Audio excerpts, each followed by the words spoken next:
What is going on, team? First things first, recordings in progress. First things first, thank you for tuning in to several platforms. I'm taking my own advice today. We're streaming live on the ECA Facebook group. I'm also recording this for the Fitness Business Life podcast. And fuck it, why not? Let's stick it up on YouTube as well so you can see our pretty faces. We're going global, baby. For good measure, we're going global. This lunatic shouting in the background is my guest today, beautiful bastard, Daniel Dargan. Daniel, say hello, my man. Well, same. What is happening? I hope you are all having a banger of a morning and you are ready to strap yourselves in. Well, if they're not, there will be after this year. I can guarantee it. Let's do it. Daniel, so for anyone that doesn't know you, let's give them a wee bit of background first and foremost, right? So you came through ECA Academy this time last year, Yeah, so I actually came out 15th of December, mate. I've been crying every night since, so yeah. Yeah, we didn't want you to leave. You didn't want to leave us. Usual story with just about every student comes through our doors. So we had an awesome 6 weeks there. We met some awesome people on the course. So many awesome memories from the course. Now, I actually remember talking to you before, and I think I said this to you because you had quite an inspiring story before you came on the course. And I remember distinctly having this conversation, and I want to bring the audience back to that as well right now. But before we get to that, I want to even backtrack further again. Tell the viewers, tell the audience where you grew up, a brief introduction into your childhood, what that was like, and then we'll take it from there. Okay, so I grew up in Templepatrick. Anyone who doesn't know, it's about 15 minutes outside of Belfast. Unbelievable childhood.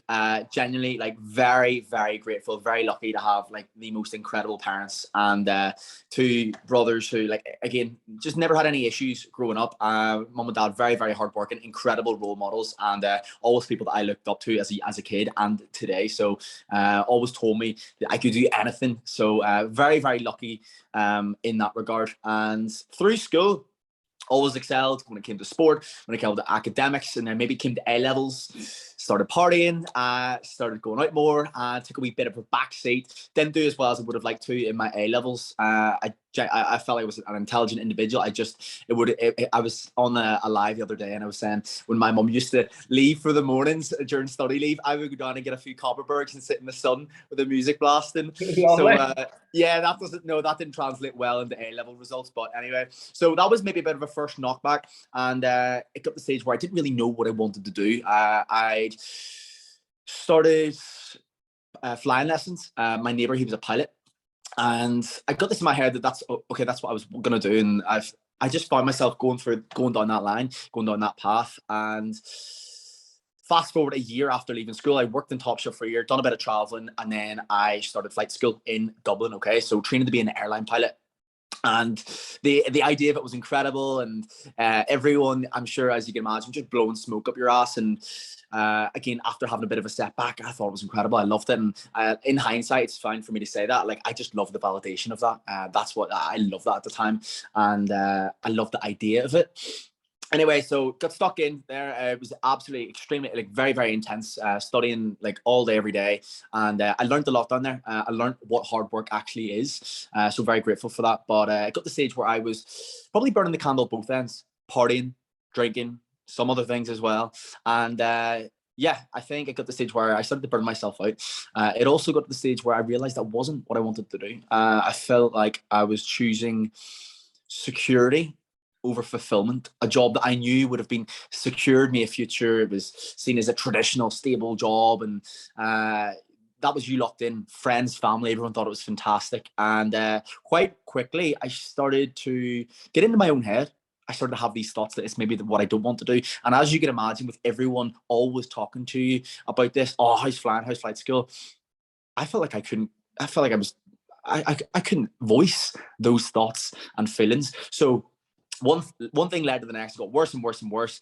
The partying, the studying, the drinking, everything like that. It was a whole host of a stressful concoction, shall we say, led to depression, got to the stage where I hadn't spoke to anyone. And bear in mind, I was still going about my day-to-day, still buzzing, still helping other people, and just masked it. Got to the stage where I ended up trying to take my life. It was 26th of November 2019.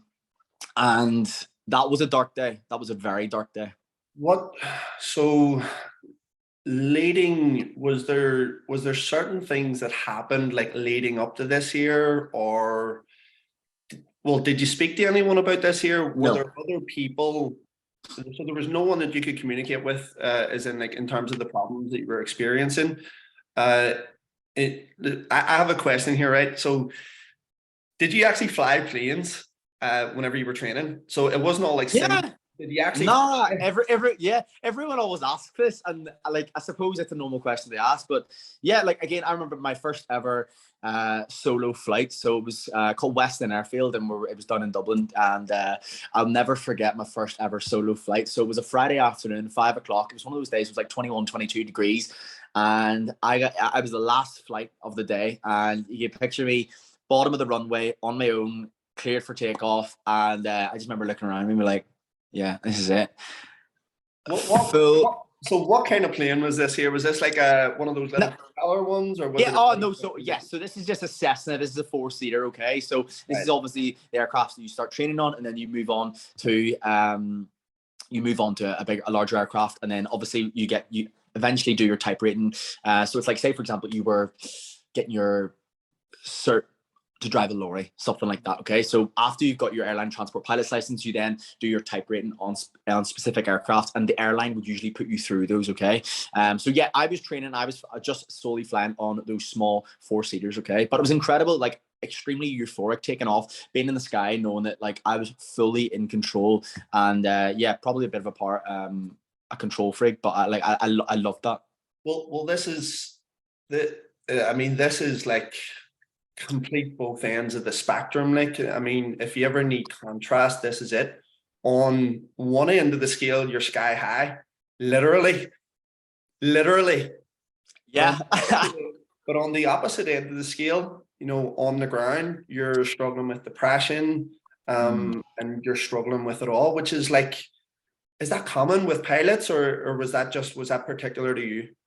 So it's a massive taboo in the industry, and we actually had a pilot from Aer Lingus come in and speak to us about it, because put it this way, right? So you're a passenger, and before you were boarding the flight, if you got wind, imagine, just hypothetically, if you got wind, the pilot was struggling with their mental health, anxiety, depression, that wouldn't really settle you for the flight, would it? No. Definitely not. So how would that be perceived from an airline's perspective, from an employer's perspective? So put it this way, I was juggling between, right, I either don't speak up and potentially that can take my life, or I speak up, get medication, and the career's gone. Mm-hmm. So I was fighting between either speaking up and completely losing the career, or trying to battle through it on my own. And it was like, I can't speak to anyone about this, because if I do, then I didn't really want to speak to anyone about the flight school, because if I do, then I'm going to lose everything. So it was a very, very difficult position for me to be in.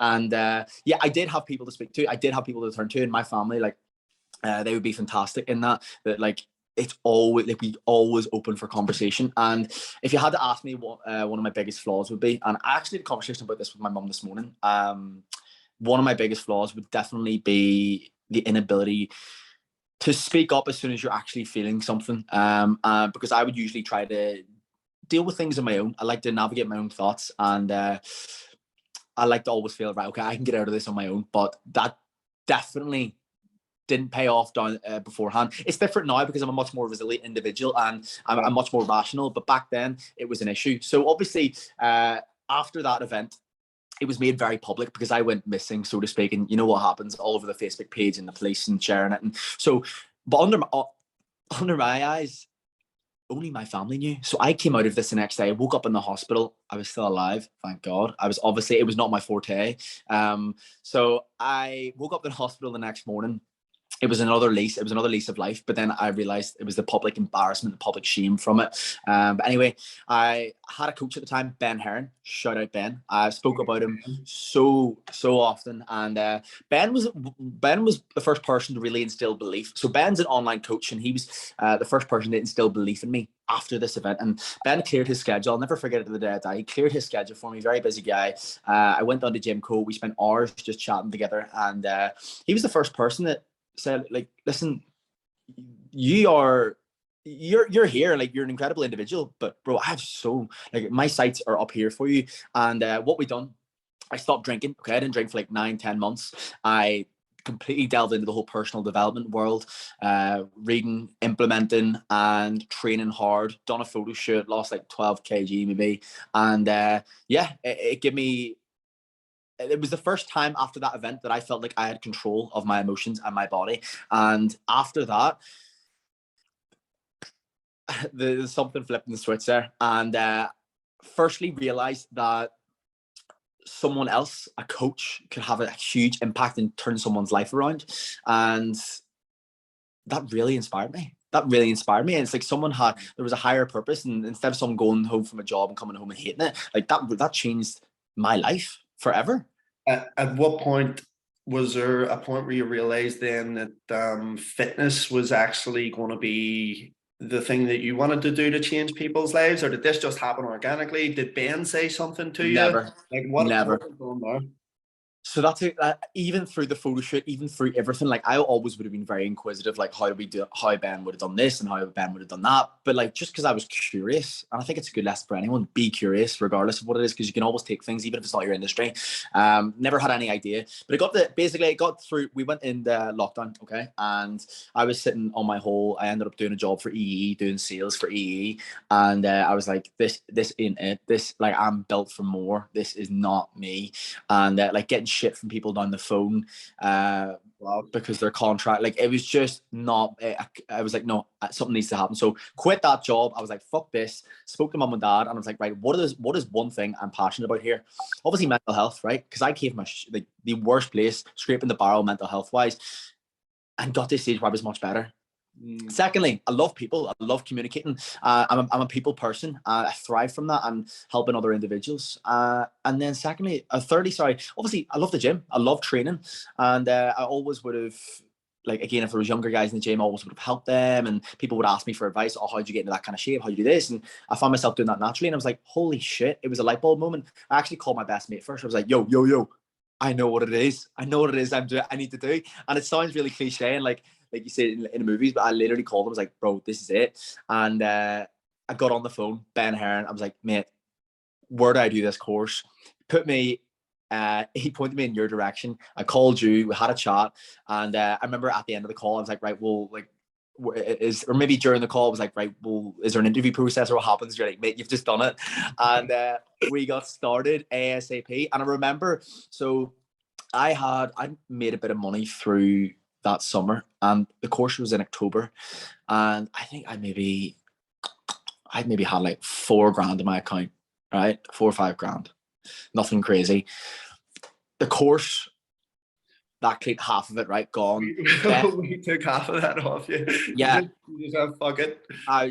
Sold the soul. I was like, right, half of that, Ben Heron. Again, because I'd stopped with him for a while. And then I signed up with him again. I sent 2 grand his way. And so I was left. When I started that course, I was skint. And I'll never forget that when it came to December, before I'd taken deposits, I had £8 in my account, and I had to ask mum for money for lunch at 21 years of age. And that was a low moment, but it was really humbling moment. And I'm so glad that I had that experience. And like, if you can make it work on £8, or, you know. Well, I mean, contrast those low moments on the previous low moment was one where you were like, I'm going to take my life. Yeah. The second low moment was one where you're like, I'm grateful to be in this position. If I can do this with £8, I can do anything. Yeah, and I think a lot of it comes from how you frame it as well. Like, again, you could either say, oh, I'm absolutely in the pits, I've got £8 in my account, everything's going to shit, or it got the stage where I was like, right, okay, something needs to be done here. Let's get it. Like, that's why I went so heavy on the Instagram side of things. And I was like, right, I need to get people in the door here. I was like, this is, because the beautiful thing about anyone that's listening, again, they're starting that journey. The beautiful thing is, it is your responsibility and it is in your hands, your income, your freedom, your impact. And some people see that as a negative, but it's a beautiful thing because it means you have full control of that. And if you want to make X amount of money, you can, it depends on the input. So at £8, I knew, I was like, this time next year. You said this earlier, right? So you're like, when I'm flying in the sky, I've got total control. And then you're like, when I'm a fitness entrepreneur, I've got total control, right? Yeah, I like that. I like the draw in that compartment. Yeah. You said I'm a control freak. I always say I'm control king. Yeah, okay, I like that. I like that. Yeah, I'm a control I like that. king, which is quality. Says a lot about your personality, brother. Says a lot. Yeah. No, that's and you took action from you were on the course, which I love. Yeah. You know, I always say to people, an indicator of how successful you'll be is how quickly you execute on the information you get. Speed wins. Yeah, speed wins. And I do remember you going straight away, okay, what's this here? Let me do a video about this. What's this here? Let me do a video about this here. And it was just, and I knew then, I was like, this lad is going to smash it. He's going to kill it. Yeah. I think it's really important that you need to be quick off the blocks. Like, I'm sure there's people here listening, either that they're maybe doing their course now or whatever that may be. And I always say, because I've sent a few people your direction because of obviously the experience I had. And I'd say, listen, please do not wait until you come out and start putting it out there and be like, hey, I've got my qualification, come and work with me. Because it's not going to happen unless, like, first, I think you need credibility firstly. And what I'd actually done before I'd started the course, I reached out to a friend and I said, look, listen, I'm going to train you for free online. He lived in Durham. And I was like, bro, I'm going to train you for free. It was only like 6 weeks. It wasn't anything groundbreaking, the result he had, but it was something. It was a wee bit of credibility. We had a testimonial. So it means, right, okay, before I finished the course, I think we 10 to 15 people starting in January. And that was encouraging, you know, because there was no pressure, or there was like, oh, because I think when you're under serious amounts of pressure financially, I think you can be led to make irrational decisions. I was like, right, okay, I want to make sure I'm in full control here, and we have people for starting in January. £8 isn't going to cut it in February. Well, that's good. You just threw yourself in at the deep end. Nothing drives learning like pain and necessity. So there was necessity. So it was like, it's gotta be done. It's gotta be done. Unreal. So like I said earlier, you know, we had an awesome time on the course. But now post course, dude, like I think, you know, looking at your Instagram recently, it's probably grown by like 80,000 people in the last year, which is fucking crazy. And I'm sure people are sitting there going, it's all right for you, Daniel. It's all right for you, you good looking bastard. You have it all easy. Generally don't know. So I have 2 questions on that really. How long did it take you before you realized that your social media was getting a lot of traction? And you know, what was did you were like, oh fuck, this thing is actually really working? Because again, what I say to people all the time is one of the worst mistakes you can make as a fitness entrepreneur is to find out what's working and then stop doing it. So was there a point where you were like, holy shit, this thing has exploded? Like, did you waking up one morning and there was like 20,000 stupid comments on a post or some shit? Yeah. Like so that's a very good question. So firstly, I actually looked at my analytics this morning because I check it because it's very important. It's feedback, it's data. I would check them every week to 2 weeks, see what's working, what posts are performing well, etc. And it's actually went up 70,000 in the past. It's 80 days. Yeah. So it's so I started posting right when I left ECA. I started posting the odd video here and there. Okay.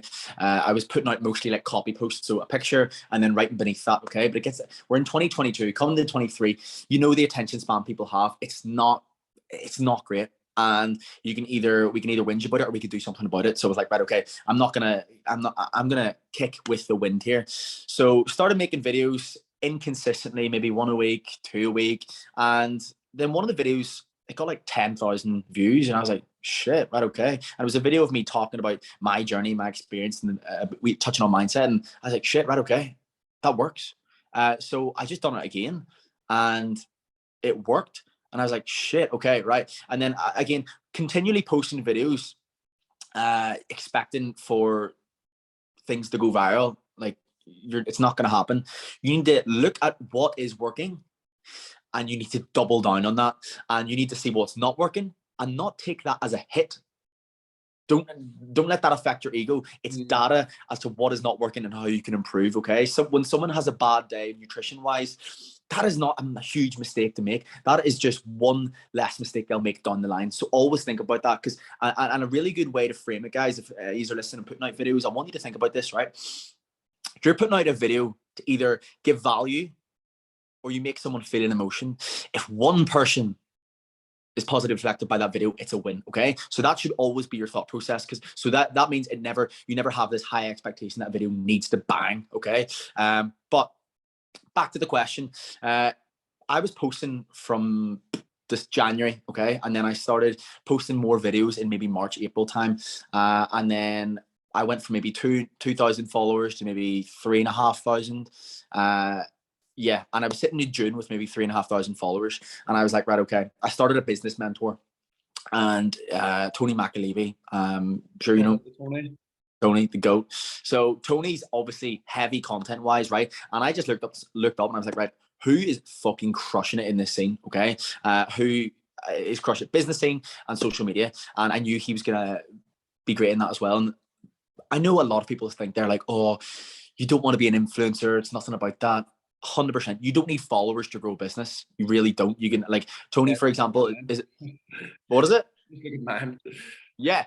Tony, for example, had 1,800 followers and he was fully booked. Okay. So it's a very good, do you know what I mean? It's how engaged your following actually is. But also, who's more likely to get the sale? The man that knocks on 100 doors or one door, you know? So that's what I want you to think about. And you said one thing to me which stuck out like a sore thumb, and I've implemented it day in, day out.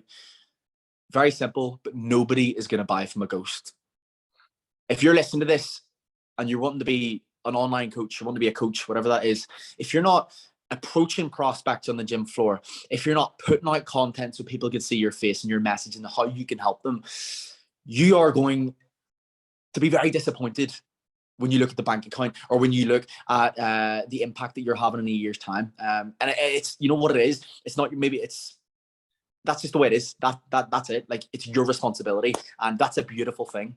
What do you think? I have my thoughts around this here, Daniel, and yeah, I'm almost sure, you know, I would go on and have a nosy at all of our past students' accounts and everything else, and just kind of see what they're doing. And I know you get as much love you get on your posts. I get a lot of hate. You get a lot of hate. In fact, you actually got yourself cancelled at one time or another. Sure. Yeah, that was good. So, do you think that it's mostly people fear rejection, and even going beyond rejection, they fear people, you know, saying something, trying to hurt them, trying to, you know, give them some sort of verbal abuse or whatever it is? Do you think it's that, or do you think it's their own internal fear of success? A bit of both. But I think you really need to detach your ego from it, because again, whether you fear a hate comment because that's going to hurt your ego, whether that's going to have an impact on it, I'm not terribly sure. It's different from person to person. But for me, when it comes to the hate comments, firstly, it's good for engagement. So if someone's commenting hate, I would say to them, someone asked me, how do you deal with hate the other day? I was like, please keep them coming, because it's fantastic engagement. But secondly, you're only here. You get one crack at this. You get one crack at life. And if you're going to hold back for fear of judgment of other people that you don't know or care about, then you're going to be disappointed when you get to 40, 50 or 60 and know that you haven't lived the life that you wish you did. So that's what I would say on that. It could be fear of lack of success. And I think sometimes, to be honest, people hide behind, I don't want to get hate, because they don't want to put the work in for it. Maybe that's me being a prick saying that, but I don't know. I think it's an easy cop out because I don't want people to look at my Instagram and think, oh, that's fine for you to say. I was shit myself putting videos out. I jumped on my camera and had literally, like, my mouth was like a washing machine. I hated it. Before I started ESA, I hadn't posted on Instagram in 2 years after that whole suicide. I hadn't posted because I did not. I wanted to be underground. Didn't want to be seen. Gotcha. So that's really important.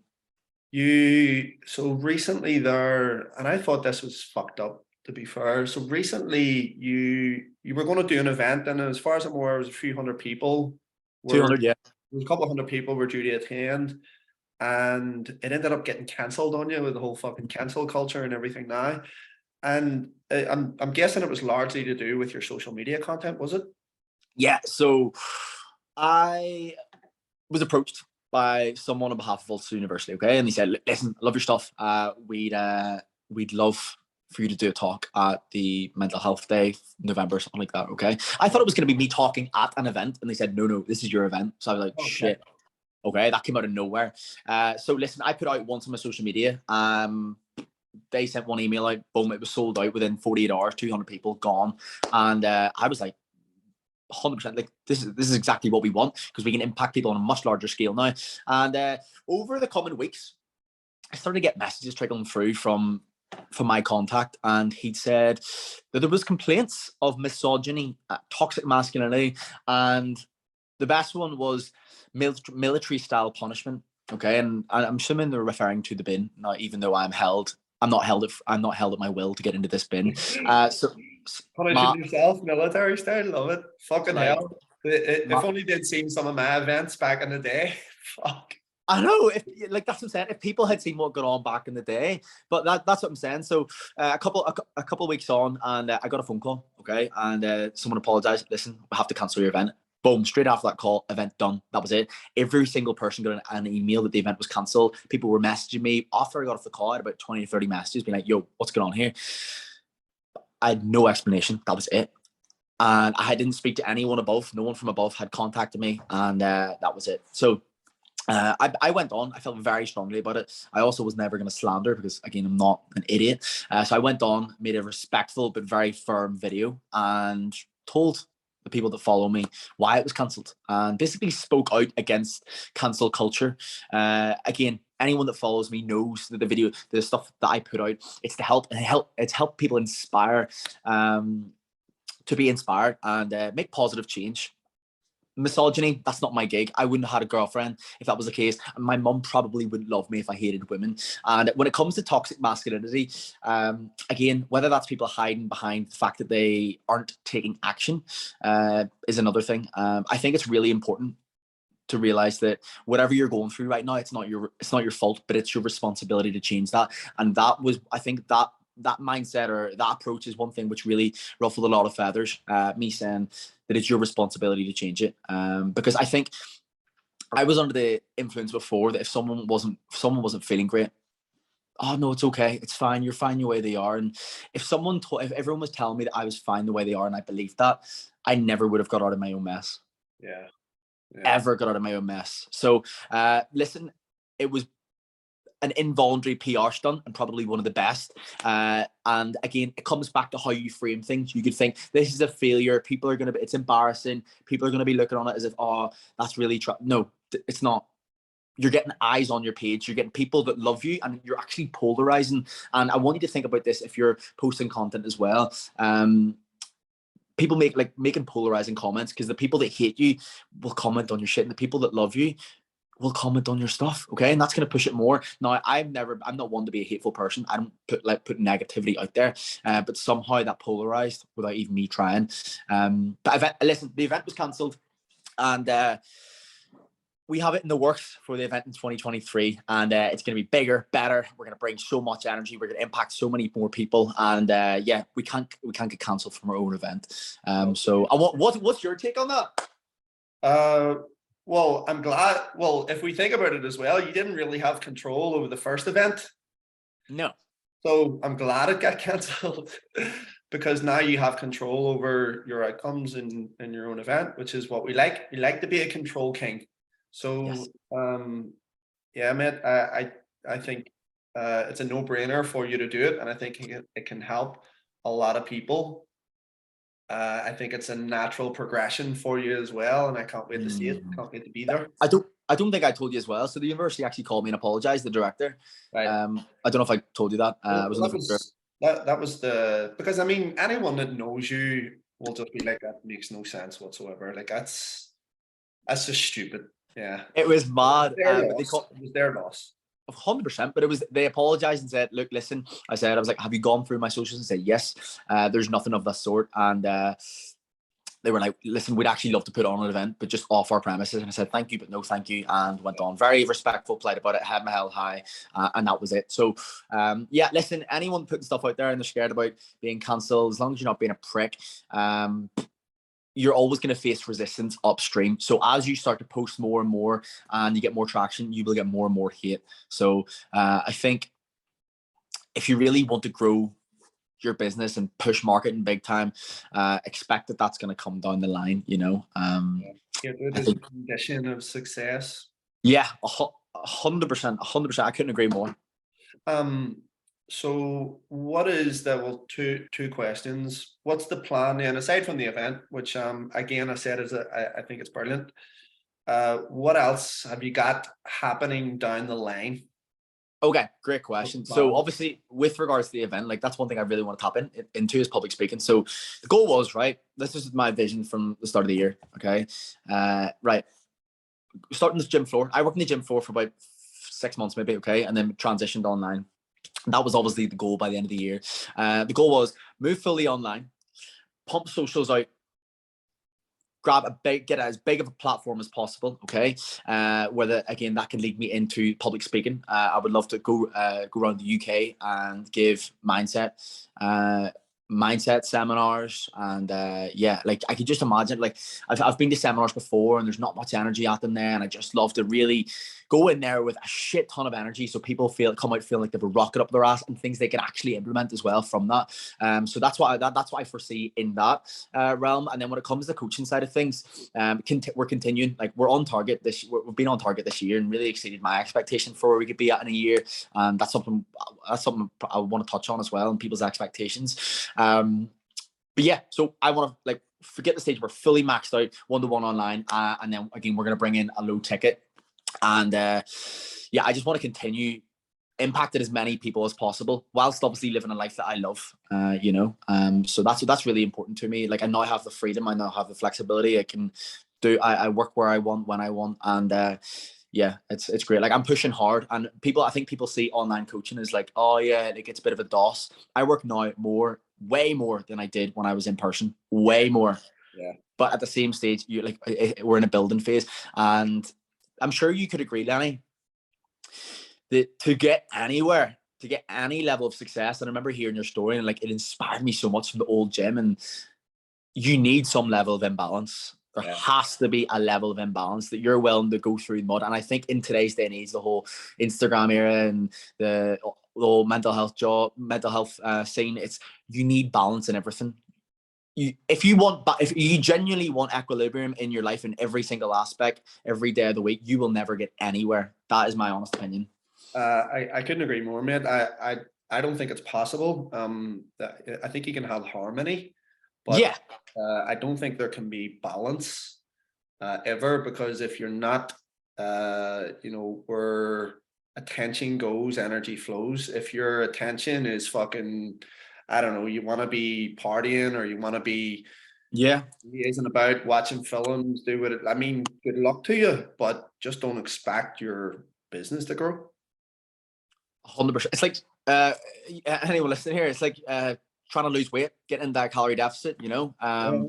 Energy cannot be created nor destroyed. So again, I would like think about that again, to have a different outcome, there needs to be an imbalance on some in some level. So it has to lean towards production. The ratio of production versus consumption has to be way greater. I think it's very easy to get caught up in that. So be careful of who you're following as well. That's a big one. And do you find yourself, like a lot of people I'm sure listen to this and they find themselves consuming, and I think the biggest thing for me which helped me grow socials was, right, very little consuming, and it needs to be you're pumping out content. And when it comes to the making content, which is even one tip that I use and like a strategy I would use, I talk to people about posting every day and say I don't know what ideas to have, I forget someday. You need to have a system in place. You need to have a system in place. And the way I work it is Monday to Friday, I have 3 tactical scrolls, a Monday, a Wednesday, and a Friday. And over the weekend, there would be ideas getting on there, even if it's a word, even if it's a quote, even if it's a podcast. I'm always in the podcast. I would take at least one idea and it would be down. So by Sunday, I would have really 1, 2, 3, 4, 5, 6, 7. There would be 7 titles. On the Sunday afternoon, I would write out a script. On the Monday, I would film half. On the Wednesday, I would film half. Now, obviously, if I'm like, it depends what the video is. But again, that would be the idea. Always try and be a day ahead, okay? Because the last thing, I love that tactical scroll. You need that, because sometimes, again, if you're putting out a lot of content, you do need inspiration as well. Like, talk about your struggles, how you can help people, but at the same time, inspiration is important. But don't get caught in consuming. Nice. If someone was sitting there now, maybe thinking about starting out in the fitness industry. Well, I tell you what, let's backtrack it slightly. Let's go even further back. If someone's sitting in a job, or if they're in a career currently which is causing them similar issues to what you had at the start, in terms of depression and everything else, what would your message be to that person? And then take it one step further as well. If someone is considering moving in the same direction you did, what would your message be to that person? Okay, great question. So firstly, what I would do is ask yourself, in 5 years' time, if nothing changes, will you be in the same position? Will your situation be better or worse than it is now? So ask yourself that firstly, okay? Because usually these things get worse with time. If you're having a thought or a feeling and you don't address it, it'll continue to fester, and what it'll actually do, it'll get bigger. So if there's something in the back of your head thinking you really don't love a job, again, think fulfillment over security. And if you're really fulfilled in your job, you will give 110 to that. And if you give 110, the chances of you making that back is so much greater.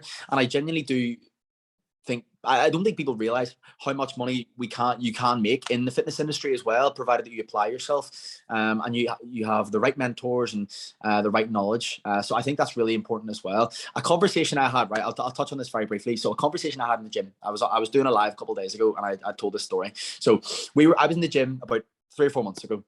There was a fella in there, I'd never seen him before, an older fella, and he didn't look terribly happy. I said, "Oh, what's happening, mate?" I would always just introduce myself to people in the gym. I said, "Oh, what's happening, mate? You're right." And he's like, "Yeah, you're struggling on." I said, "Well, why are you struggling?" I was like, "What's the crack with you?" And like, "How are you?" And he said, "Oh, fuck, long day in work. Fucking hate it." And I said, "How long have you been doing it?" So he was an accountant. He came out of university. He was 47. Came out of university. Had been doing that for 23, 4, 5 years. Say 25 years. Hated his job. And I said, "Right, okay, you're going to be working, let's say, give or take, at least for another 20 odd years, say 20 years. What is the prospect of another 20 years in a job that you detest look like to you?"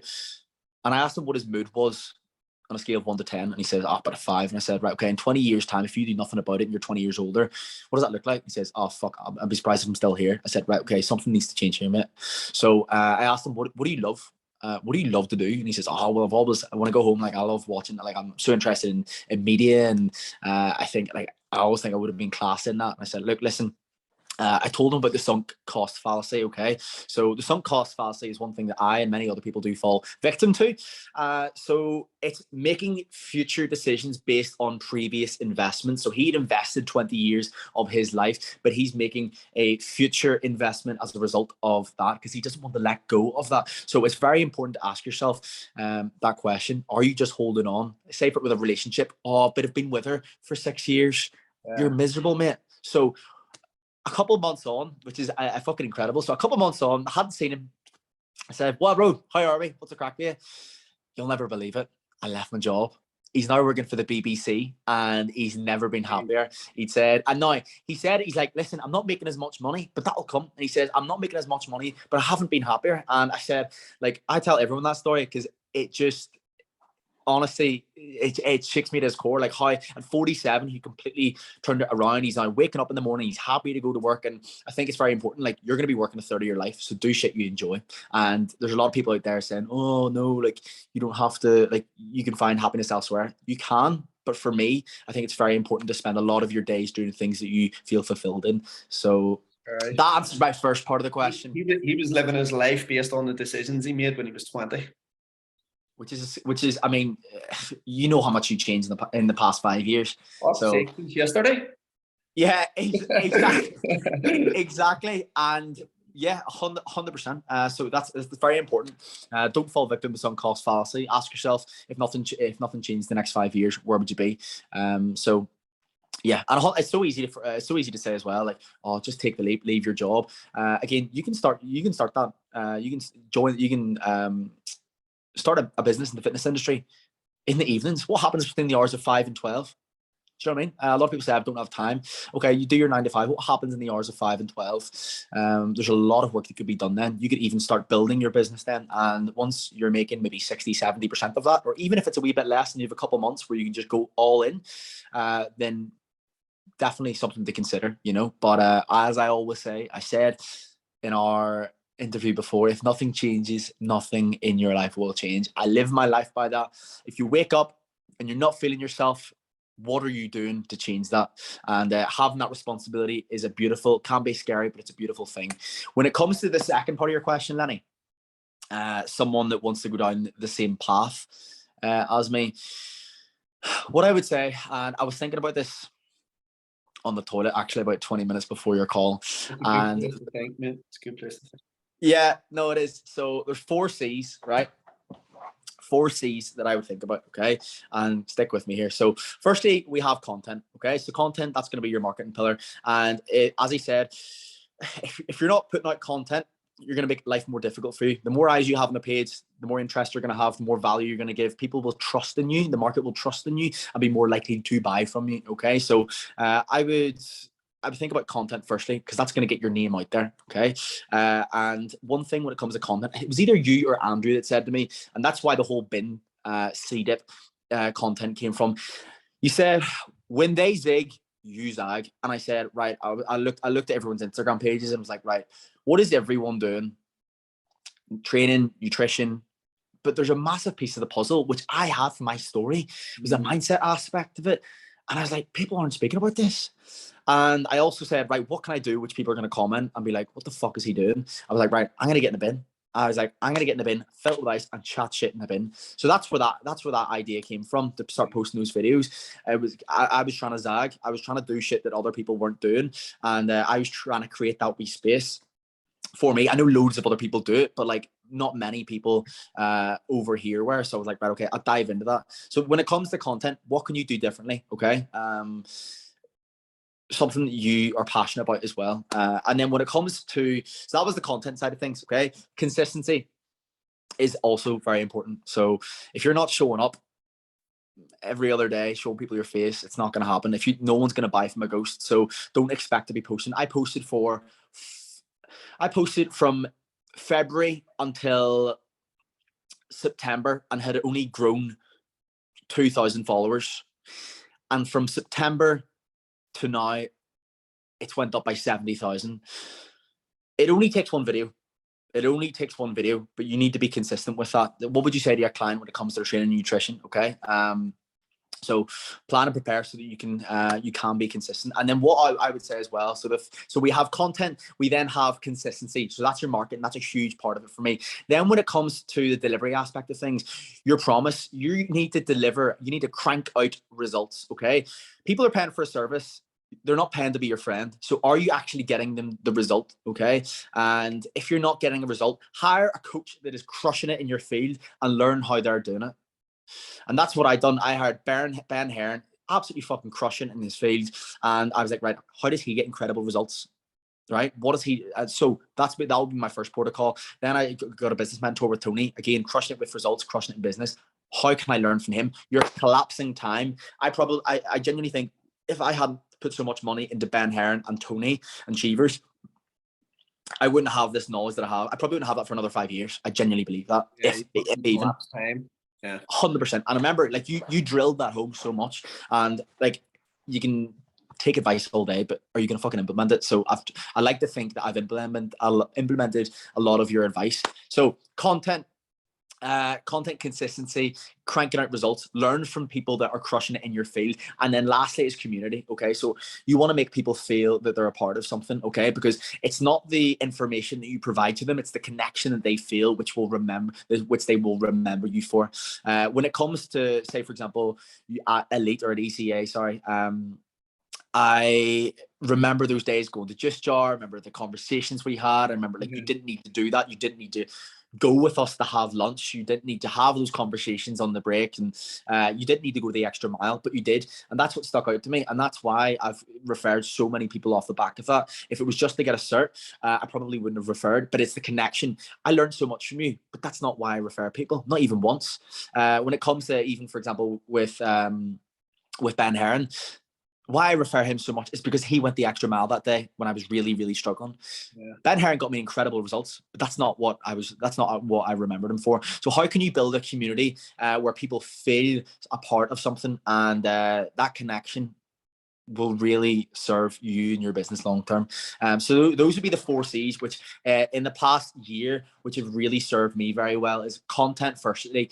That's, you need to get your name out there. Consistency, if you're not showing up and doing it every single day, you're going to struggle. Okay. You need to put the reps in.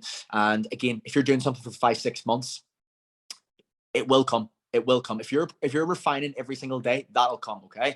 And then thirdly, cranking out results. Are you delivering on that promise that you're given? And then fourthly, are you building a community, giving people connection and a feeling that they'll not forget? So those would be the 4 pillars. I'm sure there's so much more to that, but the 4 pillars, which when I was sitting on the ball this morning, I was like, yeah, they were really important for me and growing my business. Unreal, brother. Unreal. I could sit here and chat to you all day. I'm sure. Forever. I'm sure the viewers as well could sit and tune into this here all day. But if there was a question that I should have asked you but didn't, what would it have been? I fucking love that question. A question that you should have asked me that you didn't. That's a very good question. I've never been stumped. What I would say, if it was, why did you not start earlier? That would be the question. And why did you not start earlier? Fear from judgment of other people. And in my content, all I talk about is doing things that you don't want to do, and doing things that you want to do, or doing things that serve you long term. And I feared judgment of other people. And I want you to listen to this. If you're maybe, I don't know if everyone in the ECA group they've started their course or maybe thinking about it, but you get one crack at this. And if you're going to hold back and get to 40, 50, 60 years of age and have regrets because of people that you don't know or care about, you're setting yourself up for a really unfulfilled and unhappy life. It's not your fault, but it's your responsibility to change it. Okay. And if I had to say to myself, like, oh yeah, I definitely could have started years ago, 100%. And if we could wind back time, maybe, but at the same time, those hardships, those struggles that I've gone through, they've made me the man I am today. And I think it's very important to shout that from the rooftops. So it's a difficult, maybe not a great answer, but you've genuinely fucking stumped me there. But that, I suppose, maybe one question. And if you do have a follow-up question, shout me on that. If you've anything else you want to. Well, where can people connect with you, mate? Great question. So it's probably not a good idea on Instagram, because I'm sure you get bombarded with the biggest pile of shite daily, do you? So I got a guy the other day. He says, "Hey mate, bit of a random one. You got a minute?" And I was like, "Yeah, bro. What's good? Everything's sweet." And he said, "Yeah, mate. I'm just wondering if you'd be able to let me draw you naked." And I was like, "Mate, this is a fucking one." As like, this is too much. Question. Like, just genuinely, like, "Yo, bro, you got a minute here?" I was like, expecting a wee bit. nutrition advice, and I was like, mate, it's like 9:30 on a Monday. Fucking go back to bed or something. I was like, mate, but yeah, He's been up all night there scrolling your Instagram. mate, I know. I was like, you've too much material there to work through, like. Oh god. But yeah, so again, Daniel Dargan on Instagram, TikTok. I actually made a new TikTok, so I think it's Daniel Dargan 1.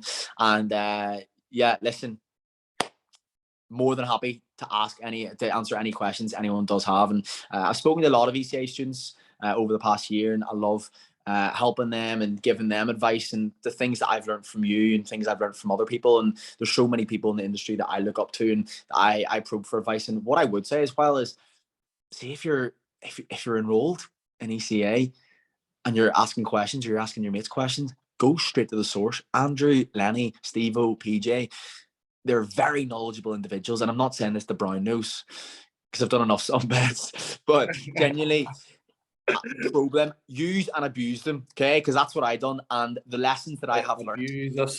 Abuse us. And yeah, and you want to get to the stage where they don't want to they're buzzing to see the back of you, because the lessons that I learned from Lenny, from Andrew, I carry them with me today. And those are some of the biggest ones. If they zag, you zag. People never buy from a ghost. And yeah, those are two massive ones. And give a shit. That's very important. Daniel, thank you for your time today, brother, as always. No, thank you, mate. I could probably talk for Britain, but no, I appreciate the opportunity coming on. I'll always love touching base. And hopefully someone took some nugget from that, or even if that was a spark to them posting a video today, or even getting in the gym, whatever that may be. Do it for future you, not you of today. And yeah, I don't think people realize the impact they can have on others. So yeah, thank you, Lanny. Appreciate it, brother. Yeah, thank you, mate. Let's hook up outside this, yeah? Let's do it, baby. See you soon, brother. Take care, right. mate. See you later, brother. Big love. Bye. Overnight.